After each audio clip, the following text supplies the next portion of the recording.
Il y a quelques jours, j'ai appris quelque chose qui m'a particulièrement saoulé et j'ai envie de t'en parler parce qu'il y a des chances que ça te concerne aussi si tu fais partie de ces profils qui sont un peu hors des clous, qui ne rentrent pas dans les cases. Et si en plus tu es entrepreneur, c'est le pompon et ça va te parler, je pense. Donc, qu'est-ce qui s'est passé il y a quelques jours? Ma mère me raconte que en CP, la prof de l'époque, cette connasse, Madame Valls, qui m'avait viré de classe parce que je faisais des bulles avec ma bave, souvenir traumatique, soit dit en passant, mais c'est pas le sujet. En fait, cette prof-là, elle se plaignait manifestement régulièrement à ma mère que je n'écoute pas ce qu'elle dit. C'est-à-dire que, apparemment, quand elle disait de fermer son cahier, moi je ne faisais pas. Ou quand elle disait qu'il fallait noter les corrections et tout, j'avais toujours un temps de retard, un délai ou quelque chose comme ça. Et ma mère, elle ne comprenait pas. Et du coup, la prof, enfin, cette institutrice insistait pour que mes parents me fassent faire des tests de je sais pas quoi, des tests d'audition, parce que peut-être qu'ils croyaient que j'étais bouché, ou qu'il y avait des problèmes d'intelligence, ou je ne sais quoi. Et parce que je collais pas à la norme des autres gamins qui faisaient tout bien dans l'ordre. Moi, je me souviens pas de ça, mais apparemment, j'étais un peu tête en l'air, un peu dans mon monde, dans un peu, comment on appelle ça, dans les nuages, comme on dit. Et effectivement, j'ai ce genre de souvenir aussi. Et le problème de ce genre de personnes, c'est que ça pathologise tout ce qui sort de la norme. Moi, j'en ai tiré comme conclusion, alors ça c'est qu'une anecdote, ça s'est répliqué dans plein de contextes. Moi, j'en ai tiré la conclusion que j'avais un problème, que quelque chose clochait chez moi et que j'avais un grain et qu'il manquait une case.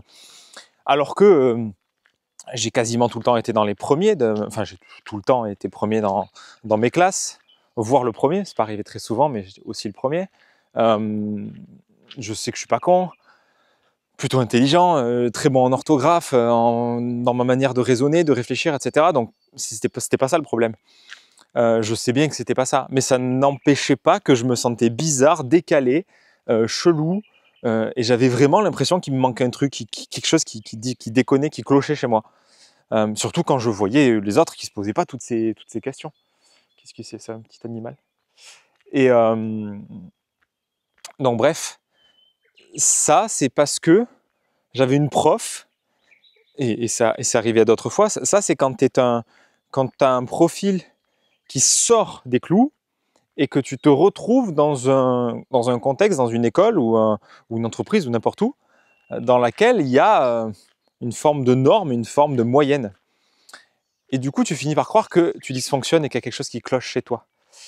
Et où je veux en venir avec ça, c'est que derrière, ce mode de fonctionnement se généralise et s'applique à tout le reste dans la vie. Parce que derrière, après, quand je suis devenu entrepreneur, j'ai suivi des formations, je me suis fait coacher, je suis allé dans des événements, j'ai assisté, j'ai appris énormément.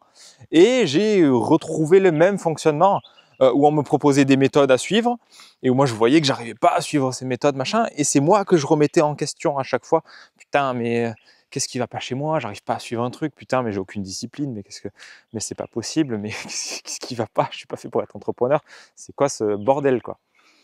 Et en fait, devine quoi, si je te fais cette vidéo, c'est que j'en ai tiré d'autres conclusions, d'autres enseignements depuis. C'est qu'il n'y a rien qui cloche chez moi. En fait, au lieu de remettre en question le cadre, la norme, la moyenne, je remettais en question moi. C'est intéressant de se remettre en question. Il ne s'agit pas de rester enfoncé dans ses certitudes et de rester complètement teubé à croire qu'on a raison et que les autres sont débiles. C'est pas ce que je dis. Par contre, la remise en question permanente de soi-même et pas de l'extérieur, ça peut être aussi un problème parce que du coup, comme tu le constates, ce n'est pas parce qu'ils sont nombreux à avoir tort qu'ils ont raison. Et c'est surtout que quand tu as une tripotée de gens, une assemblée d'élèves ou d'entrepreneurs qui ont un mode de fonctionnement similaire dans une forme de suivre une méthode, appliquer les consignes et machin, et que toi, ça ne marche pas, mais ça ne veut pas dire que tu as un problème. Ça veut juste dire que le système, il n'a pas été conçu pour toi. Et manque de bol, désolé. Désolé, parce que dans la courbe de Gauss, ben, il y a toujours des sales gosses d'un côté, et il y a des sales gosses de l'autre côté. La courbe de Gauss, elle est faite pour, enfin en tout cas les systèmes tels que présents dans cette société sont faits pour les gens qui sont dans le sommet de la courbe de Gauss.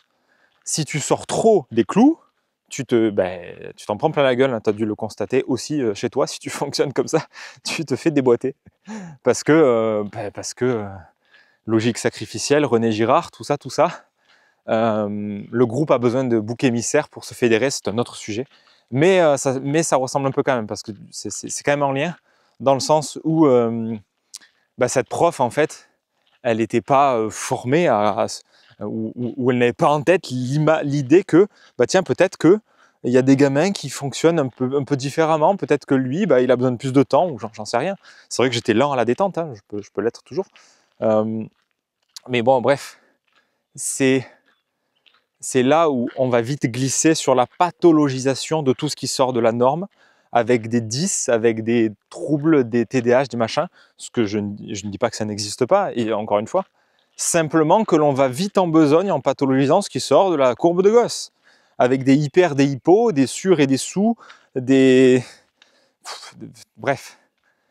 Et ça maintient toujours l'idée qu'il faut être à un endroit, une norme, à ceci et cela.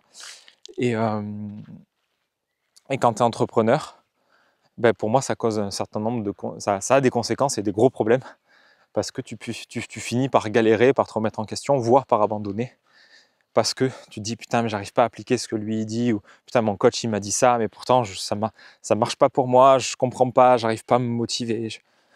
Peut-être parce que, justement, tu cherches à coller à la norme et tu cherches à rentrer dans le moule qui t'a ressemblé à une tarte. Je la fais souvent, celle-là. Et alors que ça demanderait simplement de créer ta méthode, de créer ta voie, de créer ta façon à toi de faire.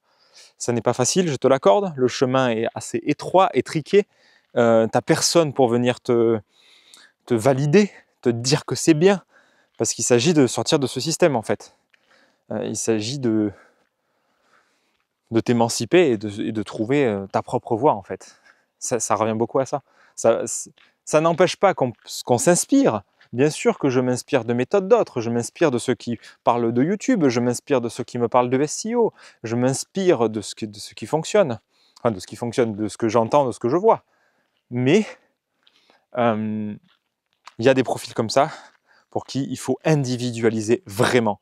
Il y a des gens qui s'en tamponnent, ils répliquent, ils copient-collent des modèles, c'est pas un problème, ça marche pour eux, très cool, super, il en faut.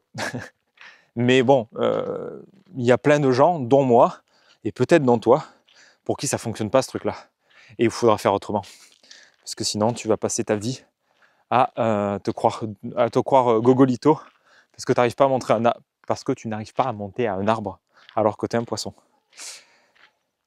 Voilà ce que je voulais te partager dans cette vidéo. Si ça fait du sens pour toi et que tu as envie d'explorer ça, qu'on découvre ensemble la façon qui est faite pour toi pour entreprendre et pour réussir sans se trahir, mais à ta sauce, avec toi, comment tu fonctionnes, toi, ta personnalité, on en parle. Tu trouveras un lien en description pour échanger avec moi, tranquille, sans pression, sans machin comme ça. Et puis tu verras de toute façon si ça fait du sens ce que je te cause.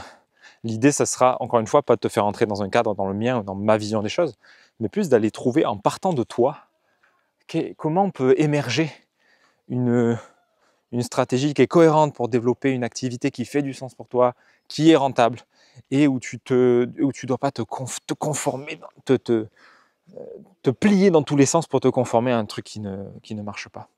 Parce que le moule est trop étroit pour bien des gens, et le siècle tarde à le comprendre, mais c'est la réalité pourtant. Sur ce, je te laisse avec ce magnifique arbre que j'adore voir à chaque fois. C'est vraiment magnifique en cette saison printanière. Tu as peut-être même entendu les oiseaux. Je ne sais pas si ça capte trop les oiseaux, les bruits d'oiseaux dans le micro, mais c'est une petite balade splendide du soir. Je te laisse là-dessus. Si tu as apprécié cette vidéo, tu peux me mettre un pouce. Tu peux commenter si tu as envie d'exprimer ce que ça t'a fait, évoqué. Je tente des formats beaucoup plus personnels ces temps-ci. J'ai beaucoup plus envie de parler de moi que de modèles. J'ai beaucoup plus envie de parler de mes expériences qui peuvent faire écho à ce que toi tu peux vivre. Et parce que je trouve que ça a beaucoup plus de sens de faire ça J'ai tendance à me cacher derrière des contenus, me cacher derrière des concepts, du mental pour montrer que je sais, que j'ai compris. Mais je me rends compte que je passe à côté de l'essentiel quand je fais ça. Et j'ai plus envie, j'ai plus envie de parler des vraies choses et de ce qui peut concrètement aider mes congénères et des gens qui me ressemblent à eux aussi se permettre d'entreprendre, de réussir, d'être eux-mêmes dans une société qui n'invite pas à faire ça. Sur ce, je te souhaite de prendre bien soin de toi, de partager cette vidéo si ça te fait plaisir. Et si tu as envie de me soutenir aussi pour l'algo et tout ça, donc liker, partager, commenter, ça fait circuler le message, le prana, ça ouvrira les chakras, tout ça. Et je m'arrête, je me tais. À bientôt.